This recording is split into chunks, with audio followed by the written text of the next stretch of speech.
Hey everyone, if you love listening to Curbsiders and want to enhance the experience, then now is a great time to join the Curbsiders Patreon with new annual memberships where you can save 10% off the monthly rate. You'll have the option to hear all the episodes ad-free, plus twice monthly bonus episodes. You can sign up at patreon.com/Curbsiders. This is a great way to use that CME money that's probably burning a hole in your pocket, plus support the show so we can keep bringing you clinical pearls, practice-changing knowledge, mini-series like Teach and Addiction Medicine, our digest newsletter, and of course expand our video content. So join the Cashlack family today at patreon.com/Curbsiders. Paul, 3 men are stuck on a boat with 4 cigarettes, but nothing to light them with. So they throw one overboard, and now, you know what the boat is? 2 men with 4 cigarettes? It's a cigarette lighter, Paul. It's a cigarette lighter.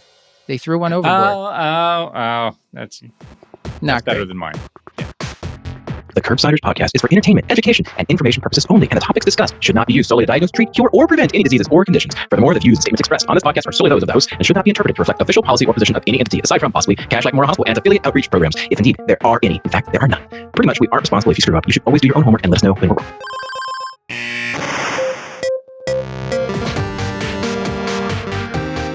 Welcome back to the Curbsiders. I'm Dr. Matthew Frank Guado, here with my great friend, Dr. Paul Nelson Williams. And I should mention, he is America's primary care physician. Paul, how are you doing? I'm good, Matt, and America's doing great. I think that's unanimously, that's what everyone says. Yep.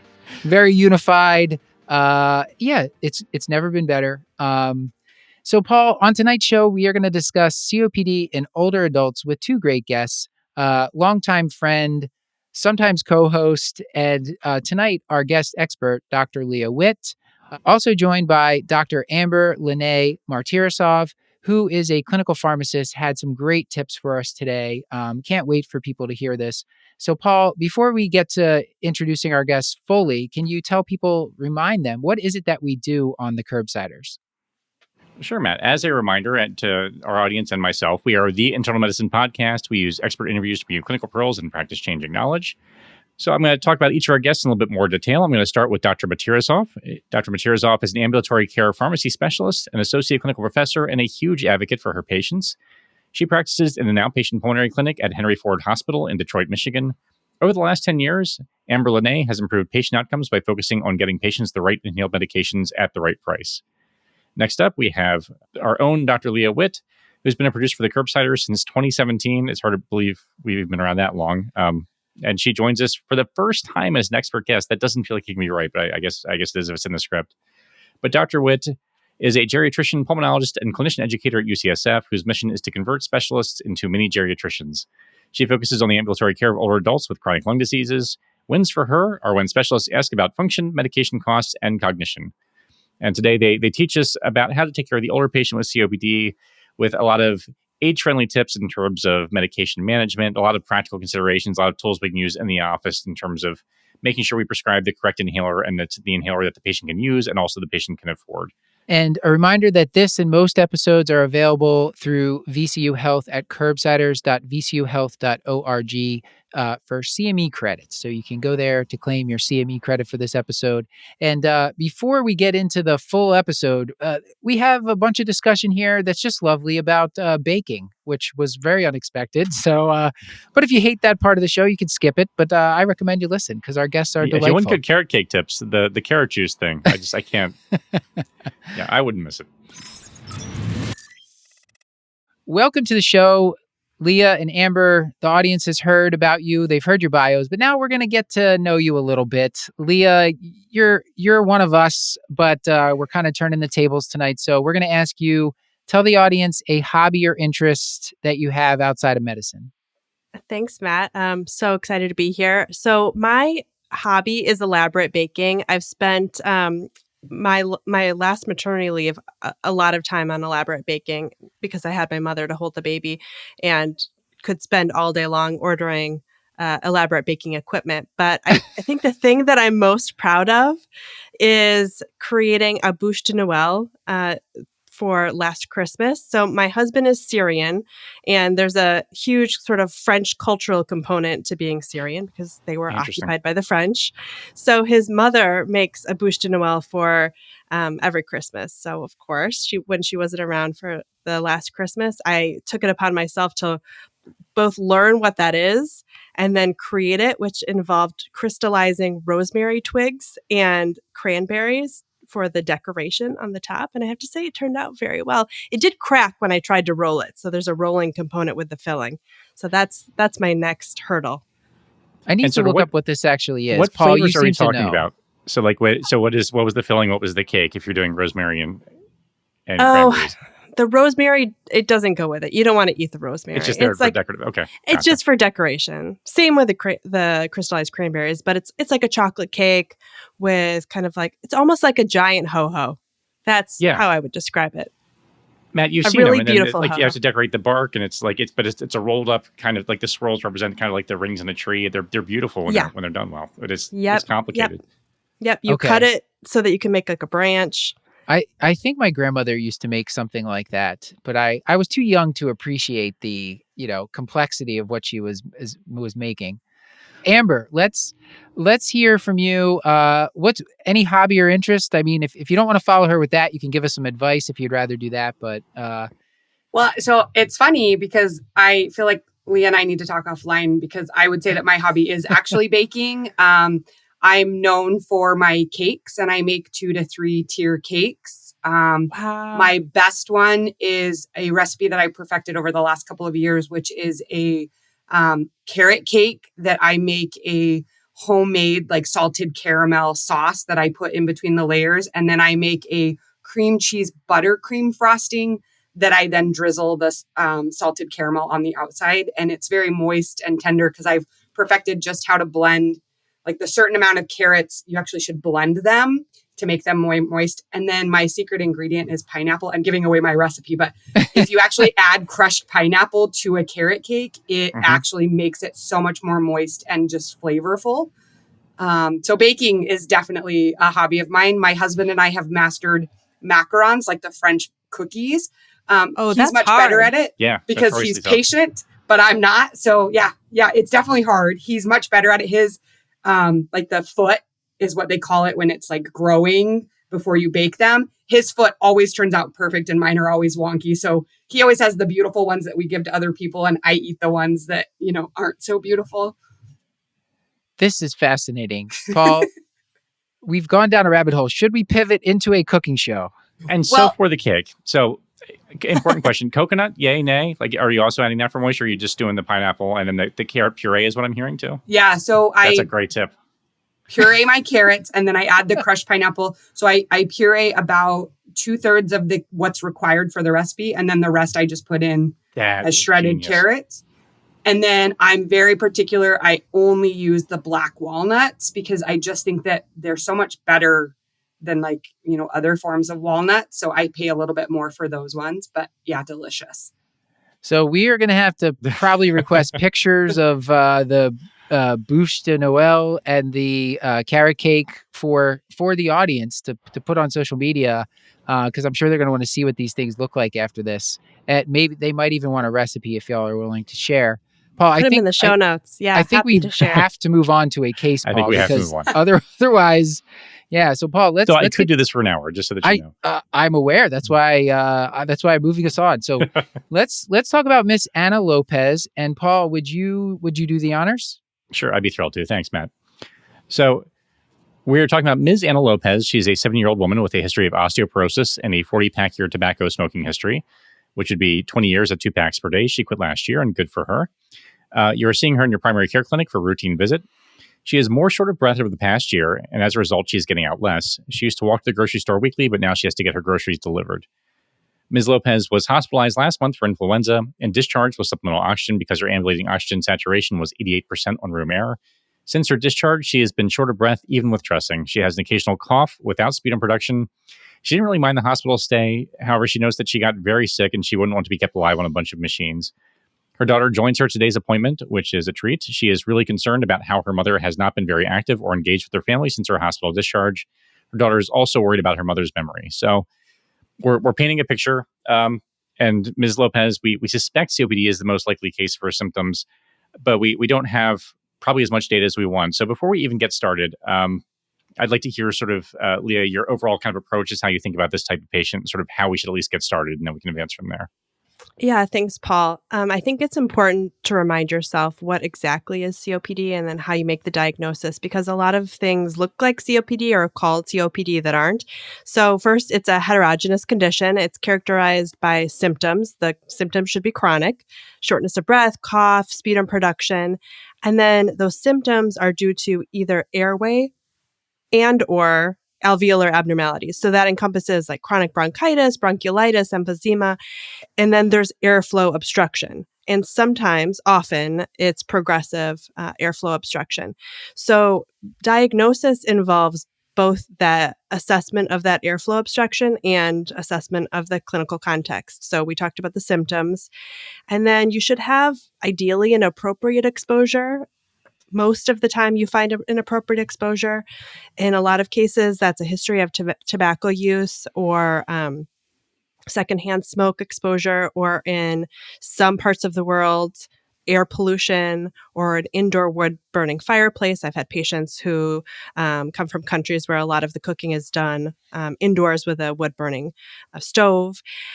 So the appropriate clinical context is important, and confirmatory spirometry demonstrating obstructive lung disease. And the GOLD criteria say that obstruction is an FEV1 over FVC ratio less than 0.7 post bronchodilator. But just remember that spirometry alone isn't enough to make the diagnosis. We'll talk more about that in a second. And I think besides spirometry, you want to think about what other workup might need to happen, at least a chest x-ray. Some of these patients might qualify for lung cancer screening, so maybe they get a low-dose CT scan, and then think broadly about your differential. Could there be other things going on or at least contributing, like asthma, bronchiectasis, ILD, CHF?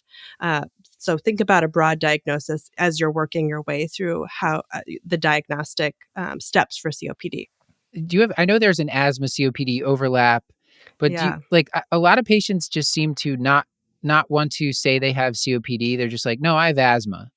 And I don't know. I mean, it is a little bit important, especially since the medications are different. The order you prescribe them are different. Do you have any tips for how you sort of tease that out? I don't know if you Yes. do, but I'm just asking because it comes up a lot for me. This is really tough. And I think there's a huge part of this that we're still working out for ourselves. But I always ask about childhood and young adult history of asthma, which would lead me to think that maybe there's an asthma COPD overlap in a person who has smoked, for example. There might Mhm. be an overlap.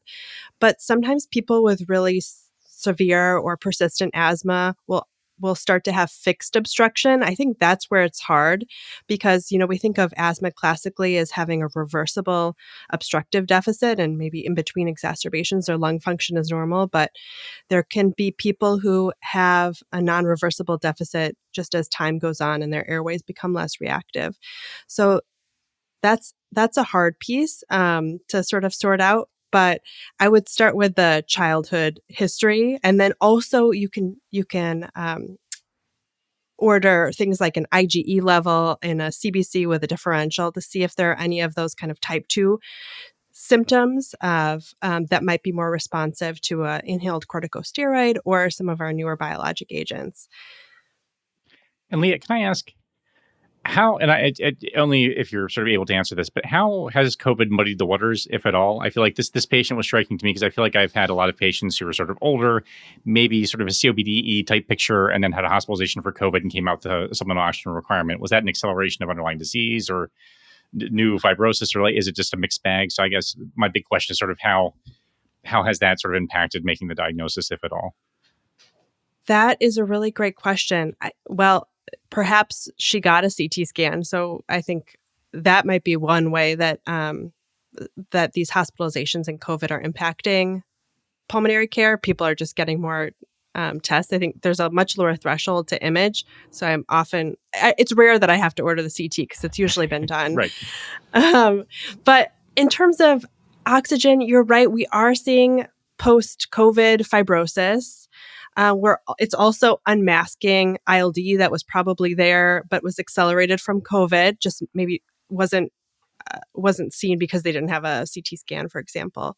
And unmasking other things, lung cancer. We have a post-COVID clinic at UCSF, and that's something that we see a lot, is that COVID is often just unmasking for the provider some things that are underlying. So in terms of her need for oxygen, I do think that requires a little bit more evaluation. She needs a CT and probably an echo too, to see if there's any pulmonary hypertension, try to get to the bottom of why she's hypoxemic.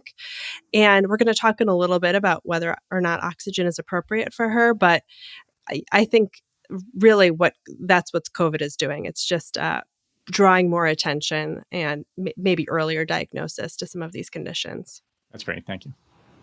So let's talk about a little bit about the evaluation of COPD. The GOLD guidelines have been updated. Do they update? It seems like annually, 2022 in I think April with 2023, something like that. They were updated.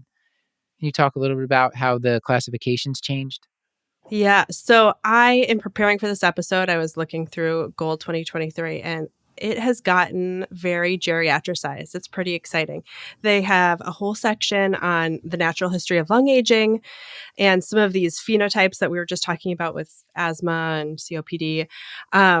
They have a whole section on inhaler device choice and adherence assessments. So there was a big change in the GOLD guidelines in the last year about how we assess and kind of categorize people with COPD. So I'll just go back historically, 2011 when I graduated medical school. So it doesn't feel that long ago, but it is. We stopped assessing COPD just based on grade of spirometry. So we used to say like 70 to 79% is one category, 60 to 69% is another category. And then we realized that exacerbations and symptoms were really important in how people did and what sort of medications we should use. So in 2011, we moved to the ABCD assessment tool. So AB were low exacerbation groups, and then either low in A or high in B symptoms, and then C and D were the high exacerbation groups. In 2023, GOLD decided to group C and D together into a single group called E to highlight the importance of exacerbations. So there's A, B, and E. And then the way that this matters, obviously this is going to affect a lot of research studies and how people are classified and categorized, but now it affects treatment. So people with group E COPD, you should jump right away to treating them with a LABA/LAMA, a long-acting bronchodilators, two types of long-acting bronchodilators, beta agonists and the muscarinic agonists, which Amber is going to talk about in a little bit.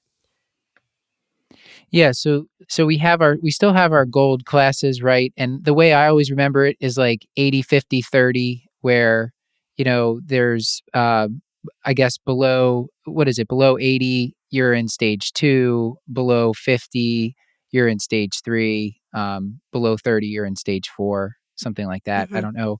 But then we're also modifying it with this A, B, or E, where E is like severe or frequent exacerbations and A and B are less severe or less frequent exacerbations. Any other way to think about that? Yeah, I think that the ABE assessment is more important than the spirometry itself. Mm-hmm. Though, I mean, there are certain things that spirometry are really important for. For example, in a lot of states, you can get a DMV disability placard if your FEV1 is less than a liter. That's not percent predicted, but just less than a liter. So there are some things where the spirometry matters, but can be pretty shocking that people can have terrible spirometry, but never exacerbate, and they're never in the hospital. And on the other hand, the spirometry can be less severe and they can be in the hospital a lot. So I think those quality of life and disease impacts are more important than spirometry itself. Mm-hmm. Okay, that's very helpful. Thank you. All right, so Paul, want to take us on to the next part of this? Sure. Well, while we're in diagnostics, so Ms. Lopez does get spirometry. Miraculously, you're able to actually achieve that, which I struggle with my patients still. Her FEV1 is 65% predicted, and her FEV1 to FVC is 56%. So we just talked about sort of how this value sort of fit into the revised guidelines, which is not that big a change. But for you, in the context of this patient's age, does age affect how you think about those values in any particular way? Yes, definitely. So there's a big risk of overdiagnosis of COPD in older adults. And that's because spirometry can look more obstructive with age. And I'll talk about what normal age-related lung changes are in a second. But the guidelines address this. So they say that we know that the lower limit of normal, choosing that would actually be better for older adults and younger adults too, because they might be underdiagnosed. But they are committed to sticking to the FEV1 to FVC ratio less than 0.7 because it's simple, it's independent of reference values. And if you're following the PFT literature, there's been a lot of controversy over reference values that have some kind of racism baked into them historically. So there's a reckoning over reference values. So they say, like, let's keep the reference values out of the equation. 0.7 is the cutoff. But if you have a patient who is older and older, you might consider looking at the lower limit of normal. So what are the age-related changes in the pulmonary system? There's a lot. Unfortunately, your lungs age from the very beginning, but especially after your third decade of life, things start changing. There's changes in the chest wall, in the parenchyma, in the respiratory muscles. So in the chest wall, people often, especially women with vertebral compression fractures from osteoporosis, develop kyphosis, and that can cause stiffening and difficulty getting a full expansion of the lungs. There can be cartilage calcification in the rib cage. And then in the parenchyma, there's reduced elastic recoil. If you've heard the term that should be out of favor, we shouldn't be using it, but senile emphysema, that's what's meant by that. So emphysema is the destruction of alveoli, but this term means reduced sort of elasticity of the alveoli themselves. So they're larger than they should be and may trap air. I can put a photo of an electron micrograph in the show notes that shows this really well. And then weakening of respiratory muscles. So a term for that is sarcopenia. So that's the diaphragm, the external intercostals, all the accessory muscles, sternocleidomastoid. And the outcome of that, we see that maximal inspiratory pressure and expiratory pressure at the mouth that you can measure in a pulmonary function lab, they decline with age.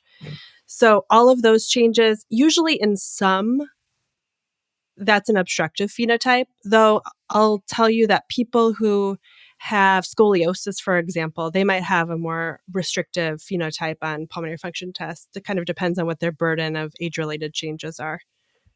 Yeah, because it seems like the kyphosis, if they had more of like the stiffening of the chest wall or the kyphosis, it might look more restrictive. But Right. Yes.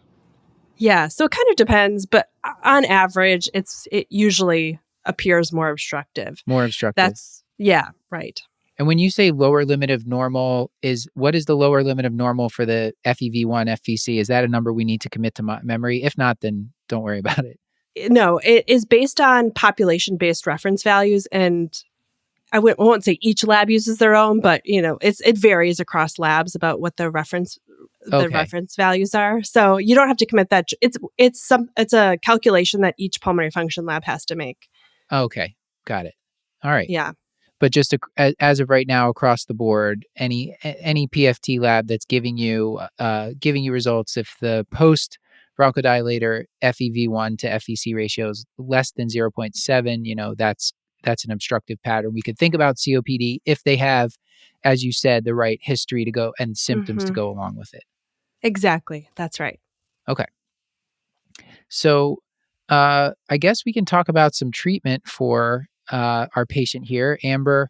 So we gave you... Sorry, Matt, before we get there, can I ask one of my trademark dumb questions? Of course, Paul. I'm so sorry. But just with exacerbations being such a prominent component of how we're actually staging this, so I see like leading to hospitalization, I can conceptualize, but how are we quantifying exacerbations that don't lead to hospitalizations where it's not quite as clear cut as to whether or not something's exacerbation or not? What is the guidance for that? Yeah. So exacerbations, 1 or more leading to hospitalization, or 2 or more moderate exacerbations. And moderate exacerbations would be defined as exacerbations that require treatment. So it's steroids or antibiotics. It can be outpatient, but 2 or more if not hospitalized, and only 1 if hospitalized. Yeah, it was the moderate that I was sort of flailing with. Like, what does that mean necessarily? But the treatment part makes it very understandable. Thank you for that. Sorry, Okay. now we can treat her. Okay, so Amber, just to remind our audience, it's Miss Anna Lopez, a 7-year-old woman, osteoporosis, smoked for 40-pack years, now having some symptoms, not functioning as well. Ambulatory oxygen sat is 88% on room air. So, um, and we want to know what should we start treating her with? She's going to warrant bronchodilator therapy. And for group A, the guidelines just say a bronchodilator. But when you get into group B, there is a preference for that long-acting antimuscarinic therapy. And, this long-acting antimuscarinic therapy really became favorable a couple of years ago over the long-acting beta agonist. And it makes sense from a pharmacologic standpoint. So if you think about the way that long-acting antimuscarinics work, they work 2 ways. One, they're attaching to muscarinic receptors and subsequently will induce bronchodilation, but they're antimuscarinics. And so the more important thing that they do is, in terms of bronchodilation, they're also drying out that mucus production that is so prevalent in what we see in COPD patients. And so she has no therapy. So the very first therapy that you should give her, especially at an older age, is just 1 inhaler, and let's see how she does with that one. And then the guidelines, and I kind of loved this over the last couple of years, say if over 6 to 8 weeks she's still having symptoms, then you could consider adding on that long-acting beta agonist agent to then give her dual therapy and see if she improves. And then if she doesn't, well, then just put her back on the LAMA and investigate other things. But if she does, then you would keep her on that therapy. And I think, that's something that I think sometimes we hesitate to do, is stepping up therapy or stepping down therapy. But in COPD, if she's genuinely not responding to those 2 agents at the same time, we really do need to investigate, is there something else going? And kind of to Leah's point earlier, did we maybe get this diagnosis wrong? Is this maybe asthma COPD overlap? And that's why the patient isn't responding as well? Or is there something else that could be contributing to their symptoms?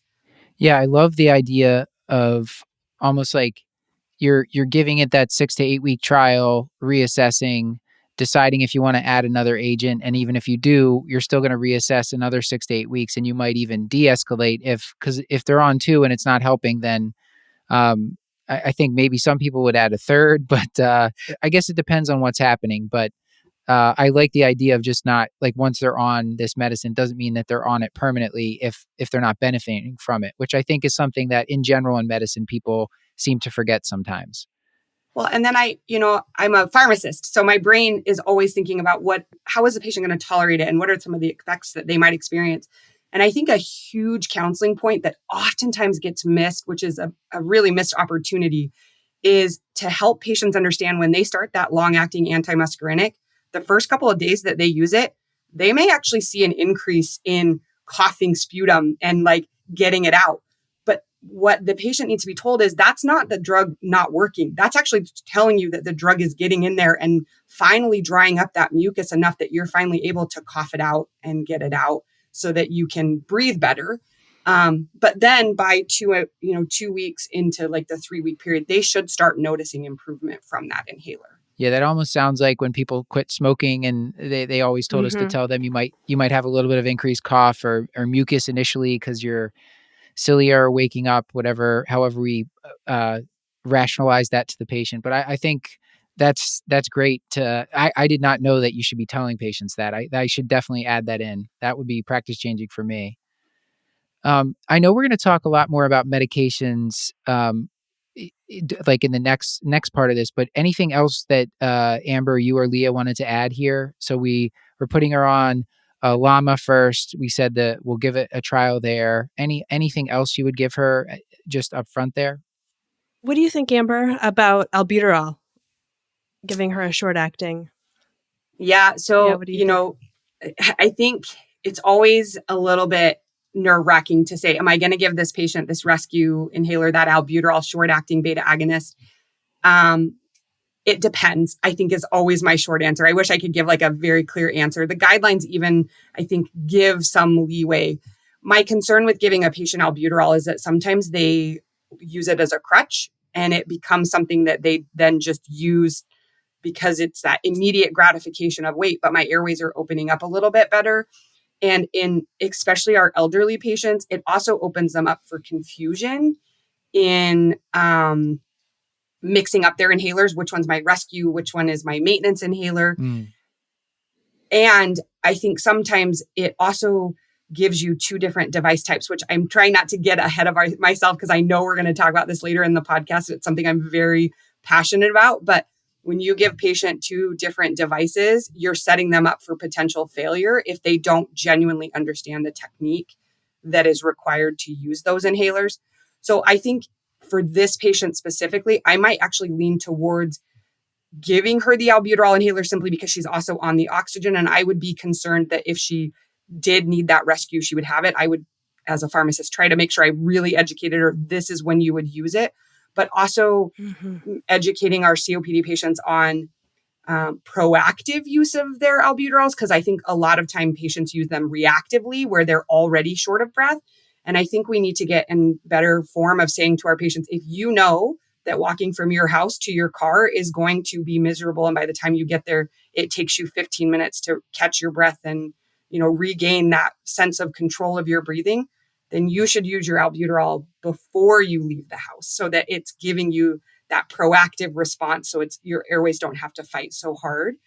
So I think for her, for a lot of different reasons, I would recommend it, but I wouldn't blanket say, I want to give it to everybody. I don't know, Leah, if you agree with that or if you might do something a little bit different. Yeah, I think that's great. And then I also, Amber, wanted to give you the chance to brag about the coolest initiative that you did, where you got the language standardized across your institution, PCPs, pulmonary, about how you talk about albuterol and controller medications. Do you want to just share that? Because I think it's so cool. So when we started our pulmonary clinic 10 years ago, I noticed that a lot of patients were really struggling with the concept of maintenance. I work in inner city Detroit. We have a variety of patients that span the spectrum for social determinants of health. And our lower socioeconomic patient population, our lower educated patient population really struggled with the concept of maintenance, but they understood the word control. And so we pulled out an initiative to say that our rescue inhalers would be called rescue inhalers, and that wherever they were, whether it was inpatient, outpatient primary care, outpatient pulmonary, outpatient allergy, that if they were talking about an albuterol inhaler, we would refer to it as your albuterol rescue inhaler. And then all of their other quote unquote maintenance inhalers, instead of calling them maintenance inhalers, we would call them their control inhalers. And as a way to help them understand, you use this every single day to control your breathing so that your breathing is okay. And then you use your rescue to rescue you. And it really has made a substantial difference in that patient population.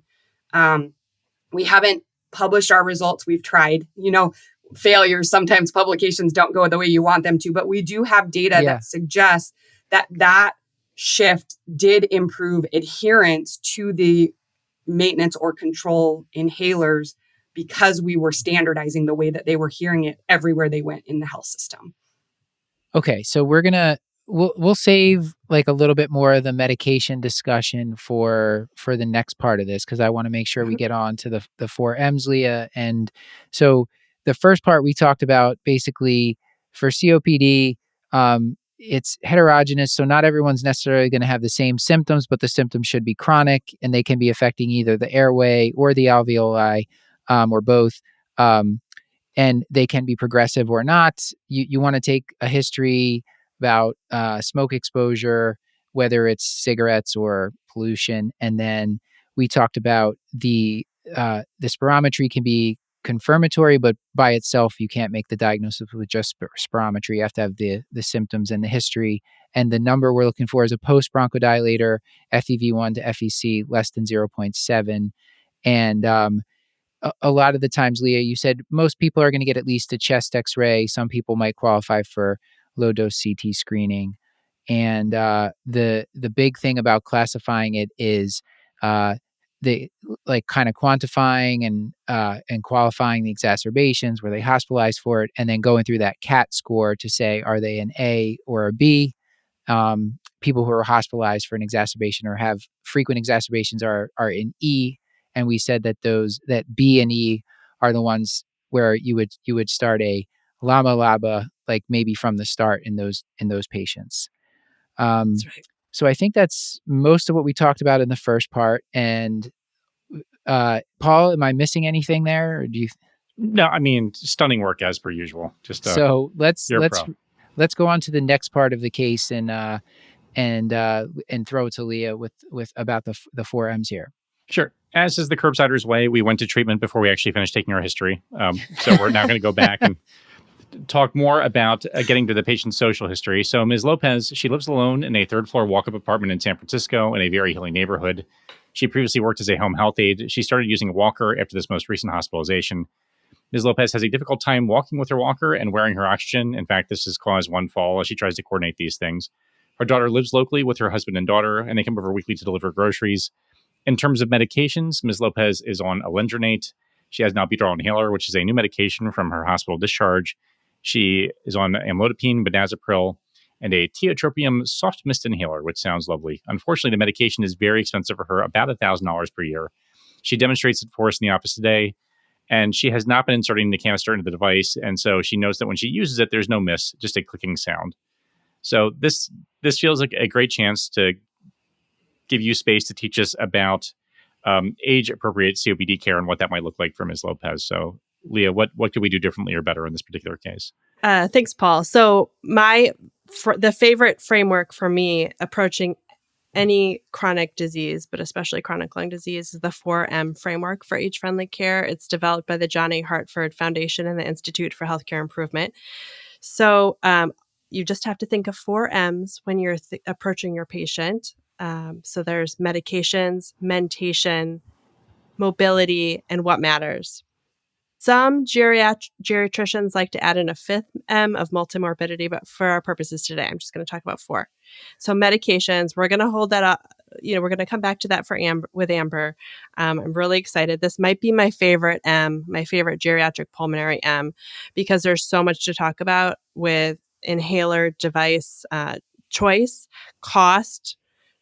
The cost of inhalers is astronomical. And then, as I said, I'm so excited that the 2023 GOLD guidelines is reading like this age-friendly manual where they're talking about things like this. So for medications, all older adults are at risk of polypharmacy, but especially in chronic disease. My theory is that the more specialists you see, like you can't leave somebody's office without another medication. So just pile it on. I have found in my own research that older adults with COPD have more moderate and severe polypharmacy. And then the other component of medications is side effects from medications. So then there's the next M is mentation. So that's considering cognitive impairment, dementia, mood disorders, delirium, social isolation. A recent study showed that the natural prevalence of social isolation and loneliness is really high among those with COPD, and even higher among those who use supplemental oxygen, which makes a lot of sense because it's often hard to leave the house if you use oxygen. It's really heavy. It's impossible to get a portable oxygen concentrator. I'm not sure how it is where you all live, but it's really hard.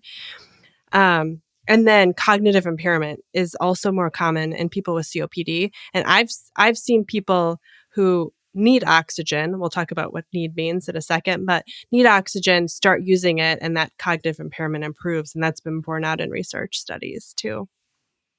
Then the third M is mobility. So that's like gait impairment, falls. If you have the pleasure of getting your own patients from the waiting room, you can assess that all in that quick walk. The key here for specialists is to focus on reducing that environment and disability mismatch. People with COPD who live in the community have really high rates of ADL disability.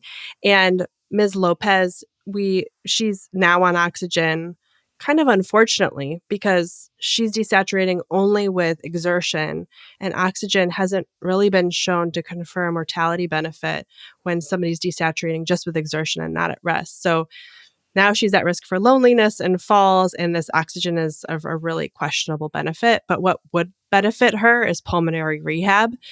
And recent studies have shown that Medicare beneficiaries hospitalized for a COPD exacerbation like she was, who started within 90 days of discharge, have a dose effect of lower mortality in the following year.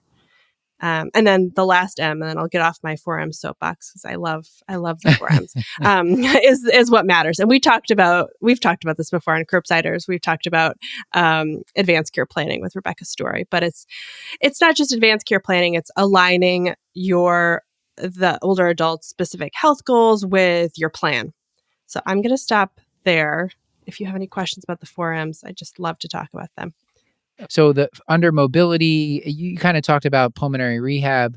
Mm-hmm. I know it's always, Paul, is this one of your board answers? Pulmonary rehab is always the right answer. I don't know. That's always the right answer. 100%. It's always the right answer. Yeah, Paul's crafting a list of what's always correct to choose on a board question. But Available on our Patreon, by the way. Yeah. So the pulmonary rehab. I know that it's always recommended. I'm not sure how easy it is to get patients into it or how common it is. It's not like one of those things like for how well it works. We knew it improved quality of life, but now we know it improves mortality in a dose-dependent manner.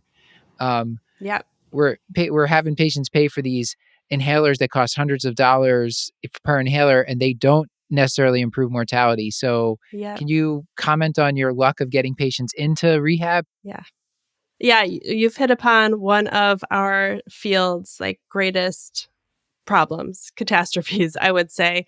Well, pulmonary rehab is really expensive. It requires employing a respiratory therapist or a physical therapist and equipment and space. So it's really resource limited. Like I live in a major city. I live in San Francisco, and there are very few programs just in the city itself, and outside of this metropolitan area, hardly anything at all. It's really hard to get people in. It's also hard to convince people, I would say, because it is pretty time intensive, but it really works. Studies have shown that it pulls people out of frailty. So even older adults, quite old, in fact, people in their 70s, 80s, I don't think the studies have gone to 90s, but I know 80s have shown a lot of benefit. And then this dose effect is pretty compelling. I think the problem, like a lot of things in medicine, is that it's not a moneymaker. So unfortunately, Medicare is not dumping loads of money into pulmonary rehab programs for reimbursement. So that's why the programs aren't popping up. During the pandemic, the public health exception emergency allowed for telerehab. And I've still seen some patients get approved for that. There have sprung up some programs who are just virtual. So I've been trying to refer to those programs, but it's still not as ubiquitous as it should be. Yeah. Yeah. Cause I just wonder, some patients, even if they go to physical therapy one time, they can learn some home exercises. I wonder if it's one of those things but anyway, I don't want to digress too much on this, but it's a shame because it just It's a shame. Talking about something that improves mortality, we're putting lots of money into the inhaler bucket, but not necessarily the one that improves quality of life and mortality. So it's, And pulmonary rehab, it's different than physical therapy in that half of the sessions are education. And some of the benefit, at least, has to do with Amber's topic, which is that people learn how to use their inhalers. They use why they're using their inhalers. They use which is the controller, which is the rescue inhaler. So a lot of it is disease management. And of course, they learn exercise tips and reconditioning and things like that. Paul, any other questions you had about this before we talk about meds? No, I don't think. I'm excited to get to the medication stuff. Okay. So Amber, it sounds like, I mean, this is as I told you pre-recording, this prompt that you wrote where the patient's she's spending $1,000 a year on her inhaler, and she's not even putting it in the canister, and it's just clicking. It's not even making this nice soft mist, as Paul commented on, that it's supposed to be making. It's just heartbreaking.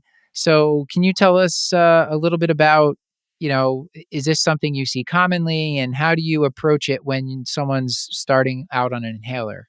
Yeah. So unfortunately, this is something that you see regardless of the patient's age. And I think that really boils down to the fact that most of the inhalers that are on the market are brand name only. And we have Mhm. very few generics, and those generics are not in every category. They're in two of the categories. And so that really limits our ability to be able to get medications affordable. You think about a general patient's insurance plan, those brand name inhalers are going to fall anywhere on a tier 3 to a tier 5, depending on how the tier is broken down. And if you're not familiar with drug formularies and tiers, the higher the tier, the higher the cost. When it becomes a Medicare patient, those tiers are typically, instead of being a copay where the patient pays a flat dollar amount, like $5 for their tier 1, 15 for their tier 2, 30 for their tier 3. Instead, it becomes a co-insurance. And so now the patient is paying a percentage of the actual cost of the drug. And unfortunately, most inhalers are somewhere between 30 to 47% of the cost. And when you're thinking about a drug that is anywhere between $300 to $400, that's why you're seeing these patients with these costs that end up being $1,000 per year. And I think what is really hard in pulmonary that compounds the problem is that typically one inhaler is not enough. We do have some newer inhalers on the market that do provide double or triple therapy, but those are new enough that either they're not on the formulary or they're on the formulary, but they fall in that tier 5 where now that Yeah. percentage or that copay is so hard. So I think that the cost is what I've spent the last 10 years of my career at Henry Ford really focusing in on, and like trying to find every possible resource and avenue for our patients. But there's a second problem that we see.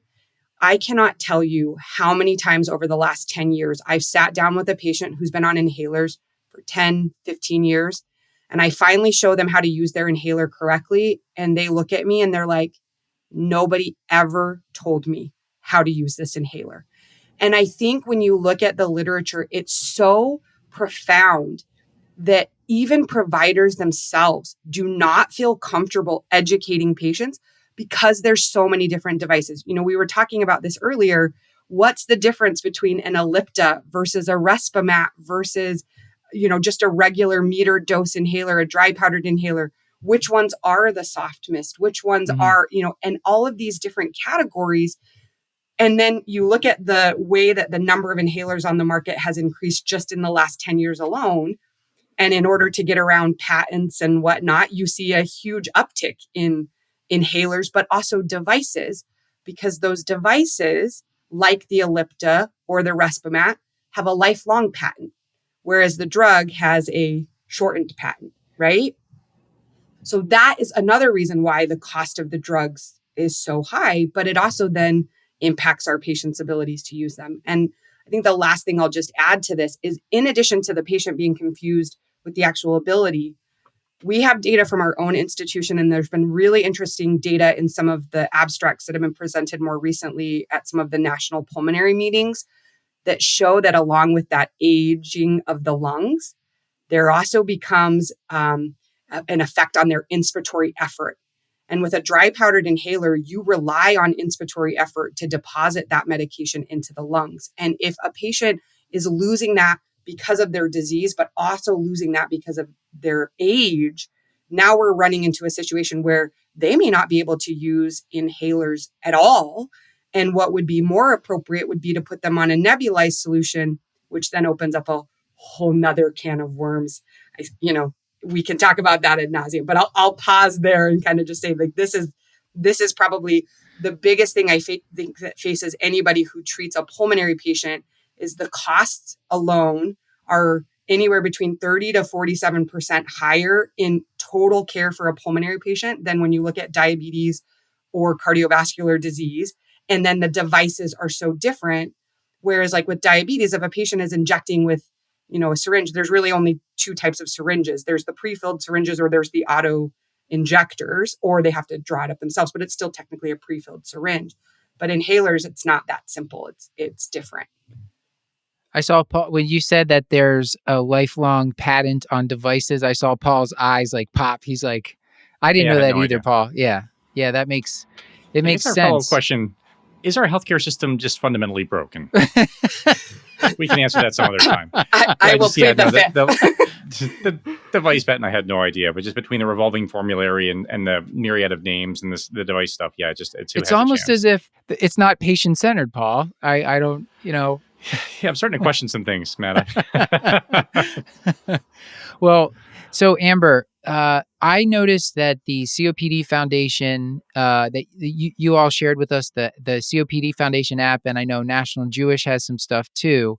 And they have right in the app, it has a patient version and a provider version. You can toggle between them. It's just one app that you download, and it has videos right in there. And this kind of explains it. It's a little confusing. Like the brand, there will be like an Ellipta, a discus, and all the different types of devices have their own video, and then underneath the video in the COPD Foundation app it says like the brand names that might be associated with that type of device, which for me I need that kind of help too. So I probably gonna have to start watching these videos when I'm prescribing for patients, because I didn't realize how complicated it was. That's what I had to do. I have to confess that in pulmonary fellowship, I was prescribing an inhaler, and a patient, like they do, said, "How do you use this?" And I was like, you know what? I don't know. So I started watching all these. This is how I found the COPD Foundation and watched all these videos, because at least I had never learned how to use all of these inhalers. I'm sure pharmacy school does a lot better of a job of teaching. Leah, do you remember when we were at Chest in 2019? They had a just gigantic table with all the devices on there, and then they were quizzing like all the doctors, the respiratory therapists, the pharmacists, whoever was at the conference, and like I don't think most people were passing. Let's say like how to use it. So I orient our new fellows at Henry Ford, and at the risk of making them all sound terrible, in 10 years, I can tell you that only one hand worth of fellows have been able to successfully use all three types of devices without any problems. All 5 of them also had pediatric asthma. So you can leave that for what it is, but they're the only 5 that have ever passed all of the devices. So so you said there's dry powder, right? There's metered dose inhaler. And what's the third? Is it soft mist? So it's the soft mist inhaler. And then I think it's also important to note that under metered dose inhaler, we now have one specific agent. It's the beclomethasone, or the QVAR ReadyHaler, which is a metered dose inhaler. But instead of the patient having to push a canister down, the patient just inhales, and it's breath actuated, but it still sprays like a metered dose inhaler would. So if you wanted to get really technical, you have dry powdered inhalers, metered dose inhalers, breath actuated inhaler, and then the soft mist inhaler. And then the last category would be your nebulized solutions. And the idea with the breath actuated is that they don't have to coordinate anything. They just take a breath when they're ready, and the medicine automatically gets sent in. Okay. Correct. Because if you're thinking about proper technique with an MDI, which MDIs I think are the ones that everybody fails. I did a recent study looking at the use of inhalers in pop culture. And when you look at MDIs in a sampling of 200 something pop culture references, there was 2 that used it correctly every step.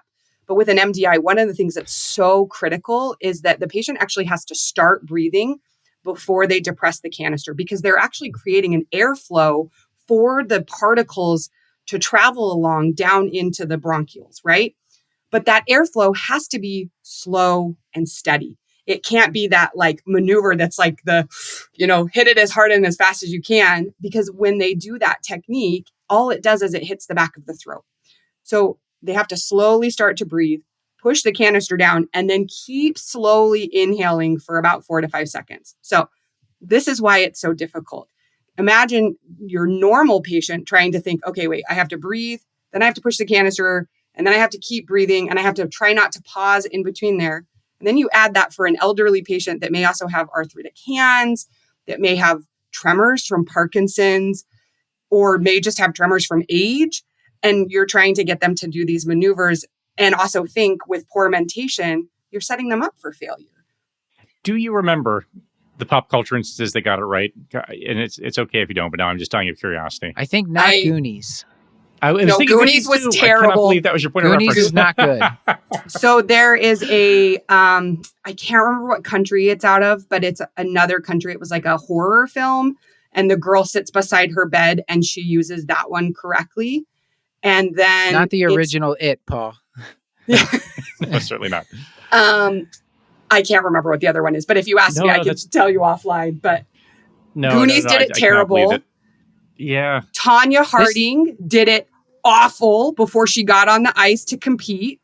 That's the worst inhaler technique I've ever seen in my entire life. Okay, maybe not the worst, but it's pretty bad. Should Probably put the worst this in thing the she's show ever done, if we're being honest. Yeah, maybe we could put this list. If you have this list easily handy, maybe we could put it in the show notes for the audience, because this is a fun list. Yeah, I would definitely gladly share. So for the beater, because I want to give some practical tips. So we already gave the practical tip of looking up the videos on the COPD Foundation. You said that with the beater dose inhaler, they have to be already inhaling a little bit when they press the button, so that there's a channel of like kind of airflow to bring the medicine into the lungs. And then what about the dry powder inhaler in just kind of broad strokes? How are they using that one? Yeah, so typically, if you think about the way you learned it, it's probably a deep, quick breath.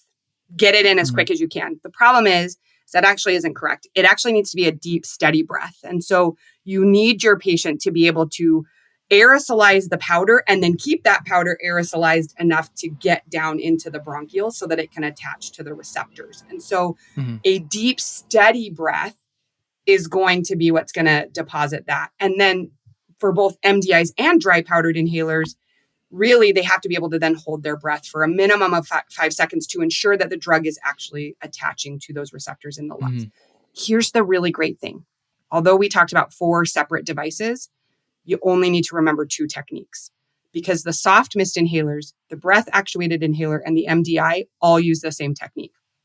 And your DPIs are the ones that are different. And so to my point earlier, where you might have to use multiple different devices, but that can confuse patients. Sometimes if you can at least keep them on some form of a metered dose inhaler, a soft mist inhaler, what have you, then they're at least using the same technique, and they don't have to think, oh, I have to switch now that I'm using my discus, which would be something like your fluticasone salmeterol. That could be like your Advair or your Wixela. Or it could just be like your general inhaled corticosteroid fluticasone, like which would be like a Flovent. Or the Ellipta devices, which have all kinds of different drugs in them. We have fluticasone, we have umeclidinium, we have the Volanterol, which is in those ones. But those are dry powdered inhalers, right? So that all that device is going to be very deep and steady breath for about 4 to 5 seconds with a breath hold for 4 to 5 seconds. And I know it's going to sound really terrible and people are going to cringe. But if your patients are former smokers, which most of them are, a quick rule of thumb is to tell them, hey, remember when you used to take those long, slow drags off a cigarette? That's how you want to use those metered dose inhalers, the breath actuated, the soft mist. It's amazing how almost instantaneously they will be able to correct their technique. Because if you think about cigarettes, in order to light it, they have to puff a little while they're lighting the cigarette. And then they're taking a drag to actually get that ember to go down the cigarette enough to get it to burn. And so they're used to that technique if they were smoking, 2 packs per day for 20 years. Sounds terrible. I know I don't want to equate using your inhalers to cigarettes, but if I want a correct technique, I know it's going to be a fast way to be able to do that. Brilliant. You're leveraging a skill they've already developed. I think that's tremendous advice. I think that's an amazing pointer that I'll be using for sure. Okay, so with with the last few minutes here, we definitely wanted to swing back to the cost thing. We talked about there's LAMA, there's LAMA LABA combinations, there's triple combinations where they're LAMA LABA and an inhaled corticosteroid mixed in there as well. So Amber, a lot of the patients, older adults, are on Medicare, but can you just speak to a little bit about how you approach this part of it, which is one of the biggest barriers? Yeah, I think, I mentioned earlier, and we've kind of had some discussions about the formulary and really understanding where a medication falls on the tier. And I think that's a really hard thing to do as a provider, wherever you're at, because it takes a lot of time to master those formularies. And then unfortunately, the formularies can update up to 4 times a year. I think a couple of things that are important to know is that relying on your pharmacy or creating a relationship with, a pharmacist that's local helps, because you can have them kind of find some of those details for you. I think you also have to put a little bit of responsibility on the patient and saying, hey, these are the different inhalers in this class. I'm going to prescribe you this one, but if it's not covered, I need you to call your insurance company and see which of these are, so that I can make sure we get you the right inhaler. Medicare is a problem. That sounds really terrible the way I just said that. But here's my problem with Medicare is that a lot of times, especially your lower socioeconomic, your lower educated patients look at Medicare plans and they're looking at the monthly cost that they have to think of in the moment and not the downstream costs. And so oftentimes your patients end up picking a plan that doesn't help them when they get hit with a new diagnosis of COPD. So think about our patient in this case. She's 70 years old. She walks into emergency room. She's admitted, and now she leaves the hospital with oxygen, a walker, and now she has to be on 2 new inhalers that are both costing her so much that it ends up being $1,000 a year. That patient, if they were potentially lower educated, lower socioeconomic, meeting a lot of the different social determinants of health, likely has that $1,000 copay because of the insurance plan they picked. And something that Leah and I have had lots of conversations about through our relationship is how important it is for providers to understand that that patient is only tied to that plan until open enrollment occurs, which is typically in the fall. And as providers, as pharmacists, we need to be better at talking to our patients and saying, hey, if your insurance isn't working for you, here are some resources for you to connect with somebody who can help you identify a better insurance that will help you with some of the cost of these things. And then switching that plan to get them better coverage. One of the things I deal with all the time is my patients pick a plan with a high deductible because they don't understand what deductible means. They're like, but I have coverage. Well, yes, you have coverage after you pay $8,000 out of pocket. And that is impossible for our patients who are barely making $35,000, $40,000 a year from their Social Security and have very little bit in retirement, but they make just enough to not be eligible for something like Medicaid. And so I think navigating that as much as possible with them is great. I will make a nod to, if your patient is truly unable to afford their inhalers, there are programs through the drug manufacturers. It requires some work on your part as the provider, and it requires some work on the patient to fill out an application. But in my 10 years at Henry Ford, the data that we have that demonstrates that we've reduced out-of-pocket costs for patients to $250,000 to $500,000 a year in total is simply because we've used these programs when appropriate and enrolled our patients in them. And essentially, if they're approved, they get drug for free from the manufacturer until the new year starts. So if you have a patient who has Medicare and they enter the coverage gap, they then become eligible for these patient assistance programs through the drug manufacturer. Not to play favorites or anything, but I'll give some examples. So GSK has GSK for Me. Boehringer Ingelheim has BI Cares. AstraZeneca has AZ and Me. Genentech has something patient provider. I can't remember what that one's called. But so they're applications. And if you Google Google, we're not supposed to use Google as, that's what we're taught in school. But if you Google the name of the drug and patient assistance program, you should be taken to the manufacturer's website to be able to then fill out those applications. And most of the manufacturers will actually put what their requirements are. Here's the thing. a lot of them, the patient has to make less than 100K per year. So if your patient is a geriatric patient on Medicare and you know they make less than 100K per year, they're going to qualify. You just have to do the work of putting that paper together and having the patient fill out the paperwork. And this is so like you said, the gap, like when they're in the donut hole, like there's that part where they have a lower percent that they pay early on, then they get into the donut hole where they pay like almost everything, right? And then Correct. That's where the price technically it's supposed to be shrinking, but it's not really shrinking. Although most states now have a cap for insulin, but for pulmonary medications, it's not there. So yeah. Okay. Medicare Medicare actually has a really good website to visualize what your yearly cost will be. It's called Medicare Plan Compare. We'll put it in the show notes. We have a Part D clinic where some of our pharmacists and pharmacy students help patients go through their medications, what their costs might be, and find a plan that will be more affordable for them. And that's the website they use. You can do this for your friends, your family members. You'll be a hero. Or just to understand so that you yourself can understand what the costs are. And it once you put in your medication list, it'll give you a list of like 6 or more drug coverage plans. And you can see with this one, this is what my deductible will be. This is what I'll pay through the donut hole. This is what I'll pay for this inhaler. Oh, wow. So I think it's really useful. And then many counties also have a program funded by the government called HICAP, the Health Insurance Counseling Advocacy Program, where you can meet with a counselor to help you pick a plan, because obviously this is complicated. Yeah, it sounds overwhelming. Sometimes when patients are telling me what they're going through to get coverage for whatever, it sounds like a nightmare. I don't look forward to being on Medicare in the future, Paul, with this kind of or maybe I'll just try not to be on any medications. At least in terms of drug coverage, I will say, patients worry about Medicare, the prescriptions that are the challenge. Yes.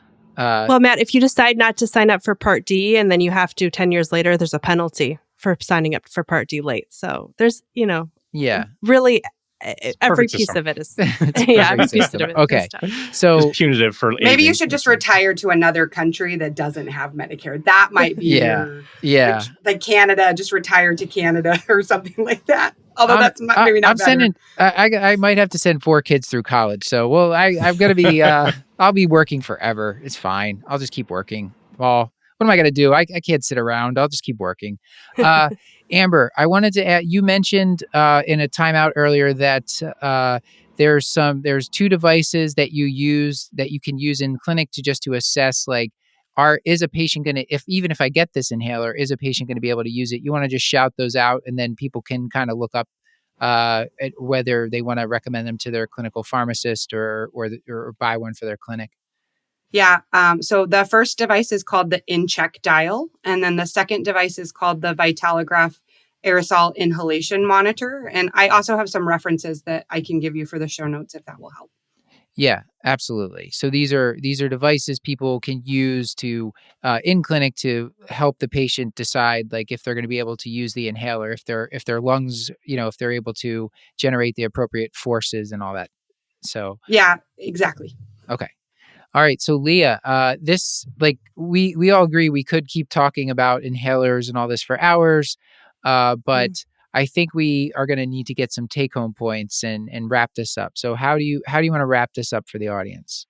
Okay, I'll give you a few and then I'll turn it over to Amber for her take-home points. But number 1, COPD is a clinical diagnosis. So take a good history and diagnose someone with COPD with the appropriate clinical context, and then spirometry, an FEV1 to FVC ratio less than 0.7 after bronchodilators.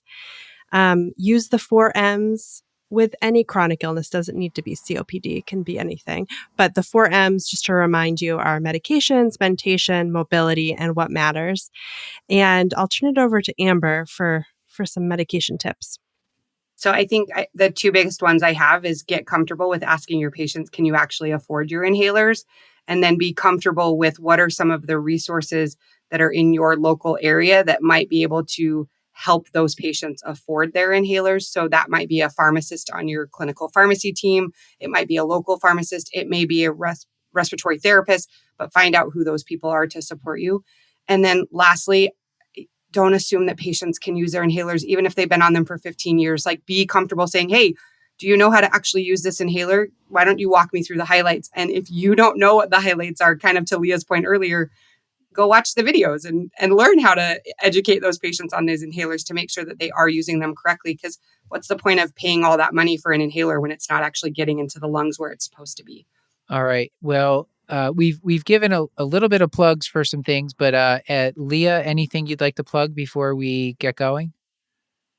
Two things. One, some colleagues of mine across the country who are also interested in geriatrics and chronic lung disease. We've created a geriatrics toolkit. It's sort of like an annotated bibliography for all of your aging and COPD, ILD, et cetera, critical care needs. So I'll put that in the show notes. And then the COPD Foundation app, download it today. I could never, ever remember all of the names of these inhaler medications. So I'm constantly pulling it up and saying like, oh, okay, the meglidinium didn't work. Let's try something else.